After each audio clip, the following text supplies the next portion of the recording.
Pipila ka mga pansyon sa usa ka sementeryo sa Kidapawan City ang nangaguba. Human natumbahan og mga punuan sa kahoy tungod sa kusog nga ulan ug hangin.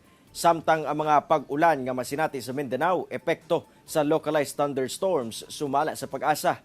Ani ang report. Nangaguba kini mga pansyon sa usa ka sementeryo sa Kidapawan City, human natumbahan og mga dagkong punuan sa kahoy. Kini tungod sa kusog nga ulan ug hangin nga nasinati sa syudad. Nangalukat ang ubang mga punuan sa kahoy samtang ang uban nangaputol ang mga dagkong sanga. Nangaguba sab ang ubang payag sa sementeryo. Ginasutan na sa otoridad kung pila ka pansyon ang nangaguba. Ang maong sementeryo ilawom sa pagdumala sa Diocese of Kidapawan kung asa pipila ka mga inilang personalidad ang gilubong sa maong sementeryo.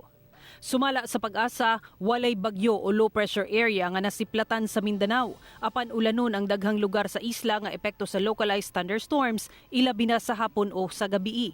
Base sa datos sa Metro Weather, dunay katag-katag nga pag-ulan sa Zamboanga Peninsula, Caraga, Soc-Sargen ug Agusan del Sur. Makasinati kita sa panalagsang pagdag-om nga tuna sa madag-umon nga kalangitan, inubanan sa isolated or mga patak-patak na mga pagbundak sa ulan, kilat o pagpanalugtog. Ako si Sara Hilomen Velasco para sa One Mindanao.